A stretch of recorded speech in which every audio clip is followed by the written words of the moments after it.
Shri Sachidananda Sadhguru Sainath Maharaj key జై. దైవంతో సహజీవనం స్వామి అభేదానంద. భారతదేశంలో 6 మాసాలు.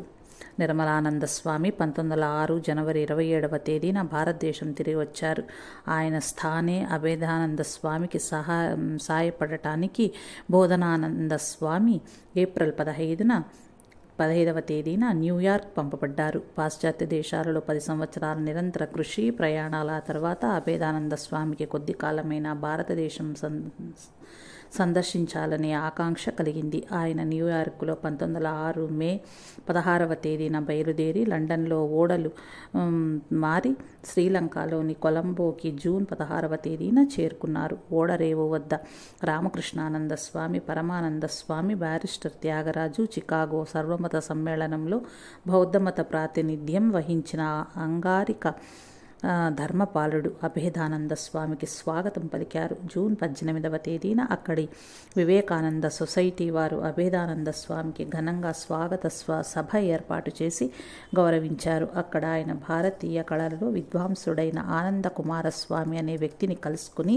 చాలా సంతోషించారు. ఆ తర్వాత రోజుల్లో ఈ కుమారస్వామి భారతీయ కళల వివరణకర్తగా చాలా ప్రఖ్యాతి చెందాడు. కాండీలో బుద్ధుని దంత దేవాలయము, అనురాధాపురంలోని బోధి వృక్షము దర్శించిన తరువాత ముగ్గురు స్వాములు దక్షిణ భారతదేశంలోని టూటీకోరిన్ రేవ్ చేరుకున్నారు. ఈ పర్యటనలో అభేదానంద స్వామి చాలా చోట్ల ఉపన్యాసాలిచ్చారు. ఎక్కడికి వెళ్ళినా ఆయనకు అఖండ స్వాగతం లభించింది. టూటీకోరిన్ నుండి ఆయన బృందము తిరునల్వేలి, మధురై, తిరుచినాపల్లి, పుదుకోటై, తంజావూరు, కుంభకోణం మీదుగా జూలై 15న మద్రాసు చేరుకున్నారు. మద్రాసు నగరవాసులు ఆయనకు అద్భుత స్వాగతం ఇచ్చారు. కొద్ది రోజుల విశ్రాంతి తర్వాత స్వామి ఆయన బృందము బెంగళూరు, మైసూరు శంకరాచార్యులు స్థాపించిన శృంగేరి మఠానికి వెళ్లారు. దక్షిణ భారతదేశంలో పర్యటించిన తరువాత మద్రాసు నుంచి రైలు ప్రయాణం చేసి ఆగస్టు 23వ తేదీన వారు పూరీ క్షేత్రం చేరారు. పూరీ రైల్వే స్టేషన్లో బ్రహ్మానంద, శివానంద, ప్రేమానంద స్వాములు ఆయనకు స్వాగతం పలికారు. జగన్నాథ ప్రభు దర్శనం తర్వాత వారందరూ శశినికేతన్ చేరుకున్నారు. అభేదానంద స్వామి ఇతర స్వాములతో కలిసి సెప్టెంబర్ 9వ తేదీన హౌరా స్టేషన్లో దిగారు. రైల్వే స్టేషన్లో కలకత్తాలోని ప్రముఖులు అశేష జనవాహిని ఆయనకు స్వాగతం ఇవ్వటానికి వేచి ఉన్నారు. ఆయన కలకత్తాలో 1 వారం రోజులు ఉన్నారు. సెప్టెంబర్ 12వ తేదీన టౌన్ హాల్లో ఆయనకు ఘనమైన చిరస్మరణీయమైన సన్మానం చేశారు. దానికి సమాధానంగా ప్రసంగిస్తూ అభేదానంద స్వామి వివేకానంద స్వామికి ఈ విధంగా ఘన నిర్వాళులను అర్పించారు. వివేకానంద స్వామి సాధారణ వ్యక్తి కాదు. ఆయన నవీన భారతదేశపు దేశభక్త సన్యాసి, వ్యాపార సరళి. విజృంభించిన ఈ రోజులలో ఆయనను దివ్యజ్ఞాన అవతారంగా పేర్కొనవచ్చు. అమెరికా లాంటి పాశ్చాత్య దేశంలో ఆయన వ్యాపార నాగరికతను దుయ్యబట్టారు. తన గురువు సందేశాన్ని, మన పురాతన మహర్షులు కనుగొన్న అద్భుత సత్యాలను అమెరికాలో ప్రచారం చేసిన ప్రప్రథమ మార్గదర్శి, మత ప్రవక్త వివేకానంద స్వామియే. విశ్వజనీన మతంగా పేర్కొనదగిన వేదాంత మతము, సనాతన ధర్మానికి వివేకానంద స్వామి ప్రాతినిధ్యం వహించారు. నిత్య సత్యాలని ఆయన ప్రచారం చేశారు. కనుకనే ఘన విజయాన్ని సాధించగలిగారు. అభేదానంద స్వామి మహేంద్రనాథ్ గుప్తా ఇతర శ్రీరామకృష్ణుల భక్తులను కలుసుకుని సంతోషించారు. ఒకరోజు ఆయన తన తల్లిని సందర్శించి వచ్చారు. ఆమెతో పాటు కాళీఘాట్లో కాళీమాతకు పూజలు చేశారు. ఆ తర్వాత బేలూరు మఠం వెళ్లి సోదర సన్యాసులతో అక్టోబర్ 4వ తేదీ వరకు అక్కడ ఉన్నారు. చాలా సంవత్సరాల తర్వాత దుర్గా పూజలో పాల్గొని ఆయన ఆనందించారు. పాశ్చాత్య దేశంలో ఇంకా ఎక్కువ మంది స్వాముల ఆవశ్యకతను గుర్తించి బేలూరు మఠ యాజమాన్యం పరమానంద స్వామిని కూడా అభేదానంద స్వామితో పాటు అమెరికా పంపాలని నిర్ణయించారు. వారిరువురు అక్టోబర్ 5వ తేదీన రైలులో బొంబాయి బయలుదేరారు. దారిలో పాట్నా, వారణాసి, అలహాబాదు, ఆగ్రా, ఆల్వార్, అహ్మదాబాద్లలో ఆగి చివరికి 1906 అక్టోబర్ 30వ తేదీన వారు బొంబాయి చేరుకున్నారు. మరొకసారి అమెరికాలో 1907 నుంచి 1921 అభేదానంద, పరమానంద స్వాములు 1906 నవంబర్ 10వ తేదీన బొంబాయి నుంచి బయలుదేరి 1907 ప్రారంభంలో న్యూయార్క్ చేరుకున్నారు. అమెరికా తిరిగి వచ్చాక అభేదానంద స్వామి సొసైటీ కార్యక్రమాలకు తగు మార్పులు చేసి పునర్వ్యవస్థీకరించారు. ఆయన బోధానంద స్వామిని పిట్స్బర్గ్, పెన్సిల్వేనియా వేదాంత కేంద్ర నిర్వహణకు పంపి పరమానంద స్వామిని న్యూయార్క్ కేంద్రంలో కార్యక్రమాలు నిర్వహించటానికి నియమించారు. వివిధ ప్రదేశాలలో ఉపన్యాసాలు ఇవ్వటానికి, లండన్లో వేదాంత ఉద్యమాన్ని పునరుద్ధరించటానికి అభేదానంద స్వామి సంస్థాపరమైన బాధ్యతలేమీ తీసుకోక తనను తాను ఈ పనుల కోసం ఖాళీగా ఉంచుకున్నారు. శ్రీరామకృష్ణ జన్మదిన సందర్భంగా అభేదానంద స్వామి ఈ విధంగా ప్రసంగించారు.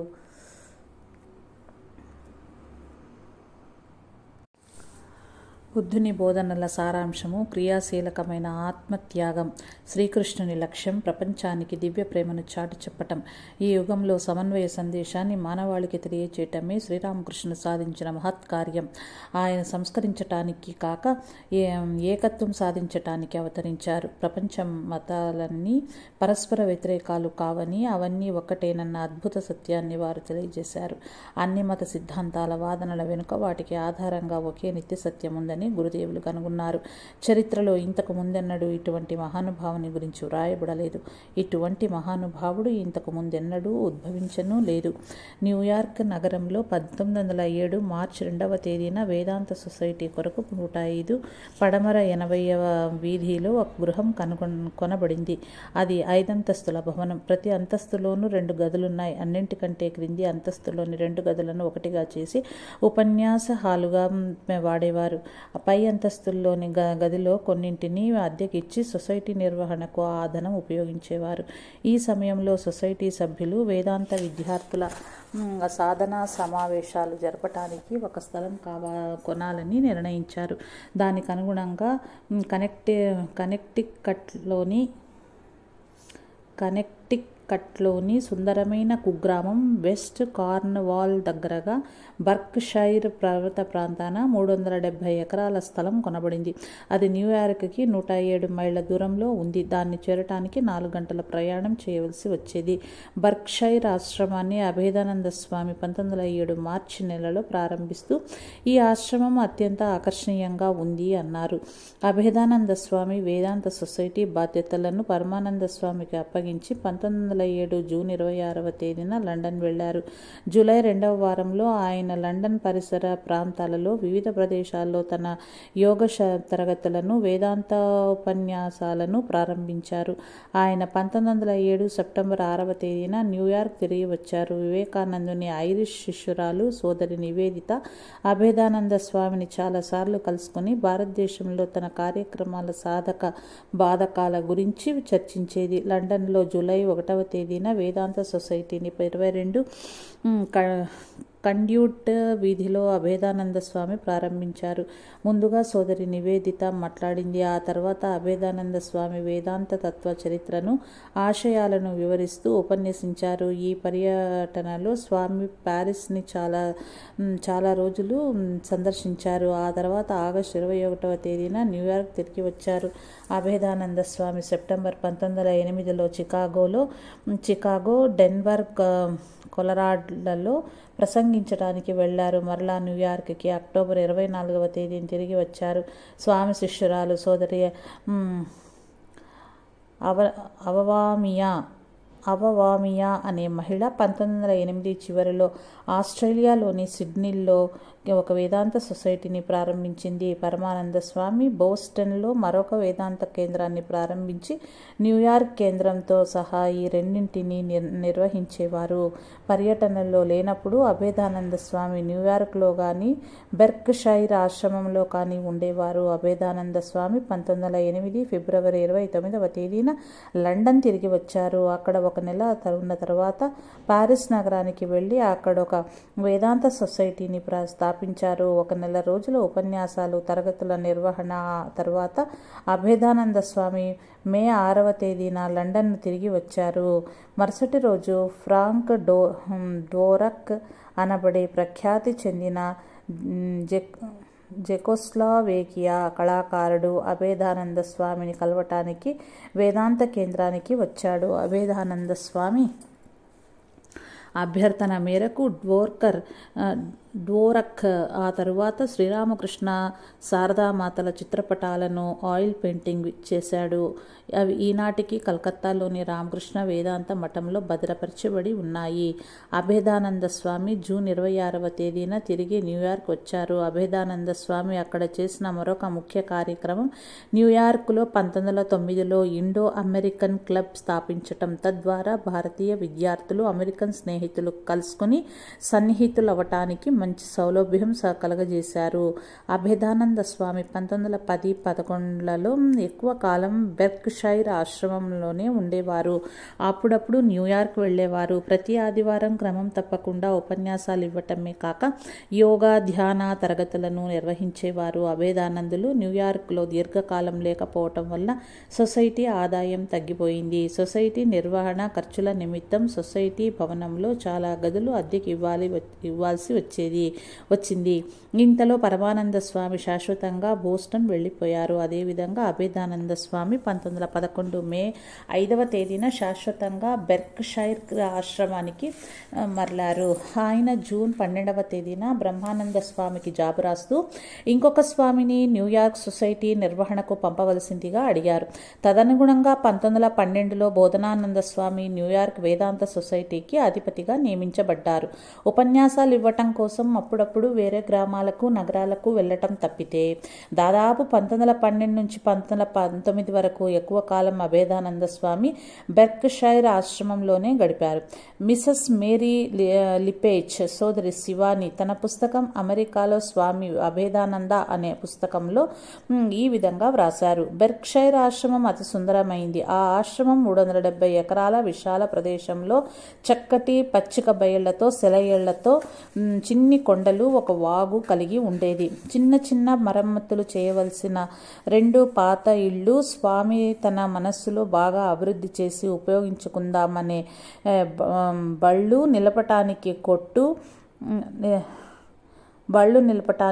కొట్టు తన గుడిసెలు మార్చవలసిన బారన్లు ఉండేవి. ఆ ఆశ్రమం కొద్ది సంవత్సరాలలోనే స్వయం పోషకత్వం సాధించింది. ఆశ్రమ నిర్వహణ కావలసిన ఆహార పంటలు అక్కడే పండించబడేవి. పశుగ్రాసం, పళ్ళ తోటలు, కూరగాయల తోటల్లో పండిన కూరలు వేసవి సెలవులలోనూ సంవత్సరం పొడవునా వచ్చే అతిథులకు సరిపడే సరుకులను అందించేవి. ఆశ్రమం పరిశుభ్రంగానూ నిరాడంబరంగానూ ఉండేది. అక్కడ పనిచేసే వారిలో ఎక్కువ మంది స్వచ్ఛంద కార్యకర్తలే.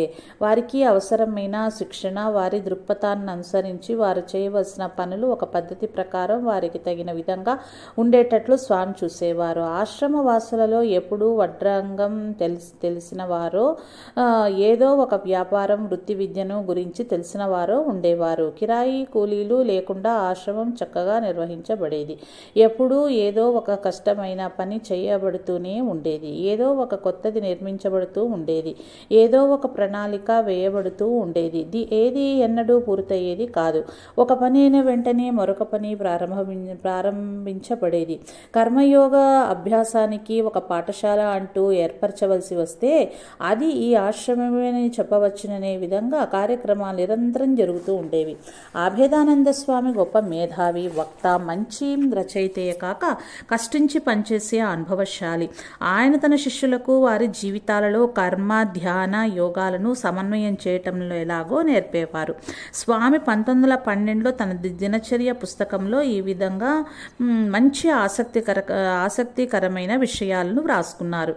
నేను లిపేజ్, విట్నీ, అలస్కాలతో కలిసి బఠానీలు, కాలీఫ్లవర్, క్యాబేజీ విత్తనాలను వేశాను. లిపేజ్ సహాయంతో ఇంజన్ వేశాను. అది బాగానే పనిచేసింది. ఆశ్రమ శునకాలను కడిగి వాటి నివాస స్థలాలను కడిగాను. సాయంత్రం తరగతులు నిర్వహించాను. ఫ్రాంకోతో కలిసి పశువుల దొడ్లలో పనిచేశాను. యాపిల్ పళ్ళు, పియర్ పళ్ళు కోసి బుట్టల్లో ఉంచాను. విట్నీతో కలిసి సాయంత్రం కొళ్లపాకకు పునాది ప్రయత్నాలు చేశాను. మధ్యాహ్నం 1:30 ఇంజన్ వేశాను. 2 గంటల 30 నిమిషాల దాకా కట్టలు మొదలుగొట్టాను. అభేదానంద స్వామి 1913 ఫిబ్రవరిలో ఫ్లోరిడాలోని జాక్సన్ విల్లీకి వెళ్ళి అక్కడి మెథాడిస్ట్ చర్చిలో 3 ఉపన్యాసాలు ఇచ్చారు. ఆ తర్వాత వారు అట్లాంటా, జార్జియాలలోని సైకలాజికల్ సొసైటీ, యూనిటేరియన్ చర్చి, ఎథిలిక్ సొసైటీలలో అనేక ప్రసంగాలు చేశారు. అట్లాంటాలో స్వామి ఈ విధంగా చెప్పారు: వేదాంతం అత్యంత ప్రాచీనము, అత్యంత ఆధునికము అయిన తత్వం. వేదాంతం ఒక ప్రత్యేకమైన జాతికి గాని, తత్వానికి గాని, మతానికి గాని పరిమితం కాక సర్వజ్ఞాన సముదాయమై ఉన్నది. సాక్రటీస్ మహాశయుడు తెలిపిన నిన్ను నువ్వు తెలుసుకో అనే సూక్తిని వేదాంతం నొక్కి వక్కాణిస్తుంది. పురోభివృద్ధి అంటే మానవ రూపంలోకి ఇమిడిపోయిన దైవం తిరిగి తన నిజస్వరూపం వైపు వికాసం చెందటమే. ఏదైనా వికాసం చెందుతూ ఉంది అంటే దాని అర్థం అందులో ఆ శక్తులన్నీ ముందుగానే ఇమిడి ఉన్నవి అని. ఆ తర్వాత కొన్ని సంవత్సరాల వరకు అభేదానంద స్వామి ముఖ్యంగా బెర్క్షైర్ ఆశ్రమంలోనే ఉన్నారు. అప్పుడప్పుడు Los Angeles, San Francisco, Minneapolis, Denver, Hartford, ఇతర ప్రదేశాల్లో ఉపన్యాసాలను ఇచ్చేవారు. ప్రజ్ఞానంద స్వామి మన్వో మానుష్ అనే ఒక శీర్షికలో అభేదానంద స్వామి స్మృతులను ఈ విధంగా వ్రాశారు: నేను అభేదానంద స్వామి 1915లో లండన్లో ఉన్నాను. మే 6వ తేదీన లండన్ నుంచి న్యూయార్క్ సముద్ర ప్రయాణానికి ఎస్ఎస్ లూసిటానియా ఓడలో టికెట్ కొనటానికి వెళ్ళాను. నేను అక్కడ ఆఫీస్లో ఉండగా ఒక అద్భుతమైన సంఘటన జరిగింది. నేను టికెట్ కొనబోతుండగా నన్ను ఆ టికెట్ కొనవద్దని ఒక స్పష్టమైన ఆదేశం ఆకాశవాణిలా వినిపించింది. నేను నిశ్చేష్టుడైపోయాను. అది నా మతిభ్రమేమో అని అనిపించింది. చుట్టూ చూశాను, ఎవరూ కనిపించలేదు. అందుకని మళ్ళా టికెట్ ఇచ్చే స్థలానికి వెళ్ళాను. మళ్ళా అదే విధంగా జరిగింది. ఇక ఆ టికెట్ కొనటం మానుకుని నా నివాస స్థలానికి తిరిగి వెళ్దామని నిర్ణయించుకున్నాను. ఆ మరుసటి రోజు వచ్చి టికెట్ కొందామనుకున్నాను. మర్నాడు ఉదయం వార్తాపత్రికలో పెద్ద అక్షరాలతో ఎస్ఎస్ లూసిటానియా ఓడ ఇక లేదు అని చదివాను. నేను ఆశ్చర్యాన్ని పట్టలేకపోయాను. నా కనుల నుండి అశ్రువులు కారసాగాయి. శ్రీరామకృష్ణ గురుదేవులే నన్ను కాపాడారని గ్రహించాను. 1915 మే 7వ తేదీన మొదటి ప్రపంచ యుద్ధం సమయంలో ఈ బ్రిటిష్ ఓడ జర్మన్ జలాంతర్గామిచ్చే ఐర్లాండ్ కోస్తా ప్రాంతాలలో కార్క్ వద్ద అట్లాంటిక్ సముద్రంలో పేల్చివేయబడింది. దాదాపు 1998 మంది ప్రయాణికులు చనిపోయారు. బ్రహ్మానంద స్వామి అనుమతితో అభేదానంద స్వామి 1919లో భారతదేశానికి తిరిగి రావాలని నిర్ణయించుకున్నారు. అమెరికాలో తన పనిని ముగించసాగారు. బెర్క్షైర్ ఆశ్రమాన్ని దానిలో గల వస్తువులతో సహా అమ్మివేశారు. ఆయన 1919 డిసెంబర్ 15వ తేదీన న్యూయార్క్ చేరారు. అక్కడ బోధనానంద స్వామి, ఇతర భక్తులు అభేదానంద స్వామికి వీడుకోలు సభ ఏర్పాటు చేశారు. అభేదానంద స్వామి డిసెంబర్ 21వ తేదీన శాన్ ఫ్రాన్సిస్కో చేరారు. అక్కడ ఆయన 1 సంవత్సరం పాటు ఉన్నారు. ఆ సమయంలో ఆయన క్రమ పద్ధతిన ఉపన్యాసాలను ఇస్తూ త్రిగుణాతీతానంద స్వామి గతించాక ఆయన స్థానంలో వేదాంత సొసైటీ నిర్వహిస్తున్న ప్రకాశానంద స్వామికి సొసైటీ నిర్వహణలో సహాయం చేశారు. ఆయన 1920 డిసెంబర్ 21వ తేదీన లాస్ ఏంజల్స్కి వెళ్ళి 1921 జూన్ 19వ తేదీ వరకు అక్కడ ఉపన్యాసాలను ఇచ్చారు. ఆ తర్వాత తిరిగి శాన్ ఫ్రాన్సిస్కో వచ్చారు. చివరిగా అభేదానంద స్వామి 1921 జూలై 27వ తేదీన అమెరికా వదిలి వెళ్లారు. అభేదానంద స్వామి యూరోప్, అమెరికాలలో విస్తృతంగా చేసిన పర్యటనలు, ఉపన్యాసాల ఫలితంగా విశేషమైన అనుభవం గడించారు. పశ్చిమ దేశాల్లో 1896లో ప్రవేశించి దాదాపు 17 సార్లు అట్లాంటిక్ సముద్రాన్ని దాటి వేదాంత సందేశాలను అసంఖ్యాకులకు వ్యాప్తి చేశారు. ఆయన రచనలు కూడా పాశ్చాత్యులపైన విశేష ప్రభావాన్ని చూపాయి. శాన్ ఫ్రాన్సిస్కో వదిలి వెళ్లే ముందు స్వామి ఇలా అన్నారు: ప్రాక్ పశ్చిమాలు ఒకటవుతాయి, అది భగవన్ నిర్ణయము. ఇప్పుడు కనిపిస్తున్న సంకేతాలన్నీ నాకెంతో ఉత్సాహ ఉత్సాహాన్ని కలగజేస్తున్నాయి. ఈ దేశ సందర్శన, ఇక్కడ ఎంతో కాలం నివసించడం చేత ఈ ప్రపంచమంతా స్వగృహంగాను అందరినీ సోదర సోదరీమణుల వల్లే ప్రేమించటం సాధ్యమేనన్న దృఢ విశ్వాసం అతి స్పష్టంగా కలిగింది. భగవంతుని శక్తి సర్వత్రా పనిచేస్తోంది. ఈ పనిని చూసి దివ్య శక్తిని గుర్తించగలిగిన వారు ధన్యులు.